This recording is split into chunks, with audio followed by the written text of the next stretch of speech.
Hey, what's happening, guys? You happen to be looking at what I think is one of the coolest full-size four-door sedans ever produced. Of course, the most beautiful being the Tucker Torpedo. If you don't know that, Google it. But that is a gorgeous BMW in a very rare color for this type of car. It's got the chrome plate on the front, and this hood I'm wearing on this coat is hampering my view. And since I saw it's got not only twin exhausts on the back, but they're also like a 4 exhaust kind of a thing, you know. It could be in fact that this car had a V12 in it. I think you had a choice between the V8 and the V12. I think. I'm not a BMW expert. I'm sure you guys, some of you guys are going to give me the whole lowdown. But I was on this scrap STM transit bus there. Oh, there you go. Just like that, but not as expensive as this one. That's a piece of shit hybrid. That's garbage. But I passed through here a few months ago, and I'm like, oh man, a month ago, I don't know when it was, and I'm like, I saw it real quick. I was like, whoa, daddy, 740i, 1990s, you know. There's another fucking overpriced. That's the STM. I'm always glad to show how they piss our money away on this junk that don't even that breaks down all the time. Sign of the times. Now this, on the other hand, was, like that 1990s Honda Civic, an example of when things were built to last. I remember years ago, I used to do some sort of small business at the Day Source Dodge Chrysler dealer on Boulevard des Sources. And this guy I'm talking to, he was telling me he had one of these, like a similar 740i, and he says that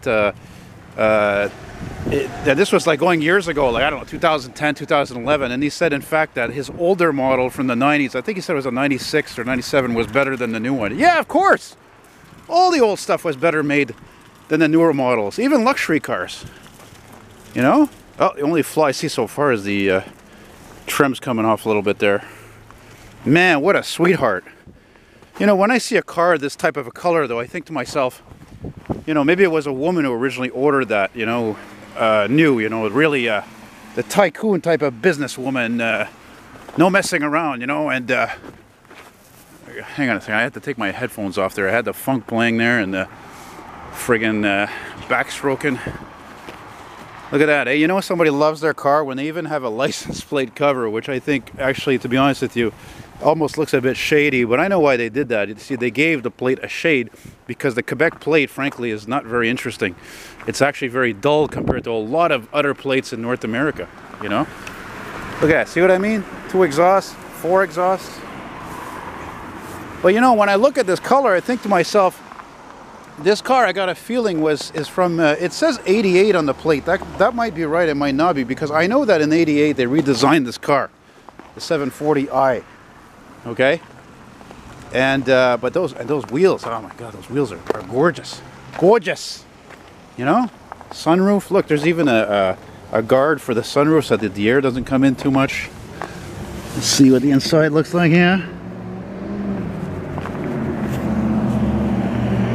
Wow, it is a peach, and I'm willing to bet you that this car don't have many miles on it. I fucking guarantee it. When you see a car in this condition, and you can see the car's been pampered most of its life, the paint is very nice, the wheels are original, the wheels aren't all fucking chipped and rusted out and everything.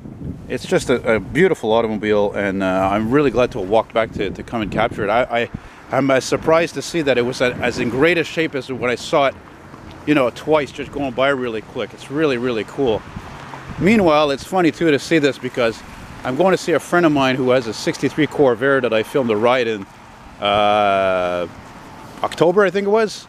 So I got to walk down several of the streets down there. I think it's on Westmore, and so I got to like figure out, you know, not to get too lost or anything. But man, that BMW is beautiful. By the way, those of you who don't know anything about cars or much, BMW stands for Bavarian Motor Works.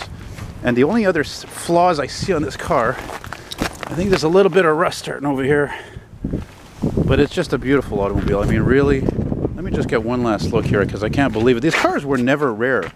You know, like so many full-size cars, when you get into the late 80s and up, full-size cars, I mean, this car is borderline a boat. They're just rare because people, they weren't into that anymore. That's when it pretty much ended, was the 80s. You know, it doesn't matter if it was a Caprice or a Mercedes. Well, actually, I shouldn't say Mercedes because, come to think of it, of all the foreign full-size luxury cars you could buy, the Mercedes 500 SL sedan, that was like I mean, you still see a lot of those, specifically in the better months. Christ, they sold so many of those. Specifically, I'm talking about the model made from 1980 to 92. Anyway, I'm thrilled. I'm satisfied. Oh, shit, son of a bitch. Ah, you see? Je m'ai fait avoir. I just got screwed by a big puddle there. The shit season continues. At least it's sunny today. Anyway, bye-bye.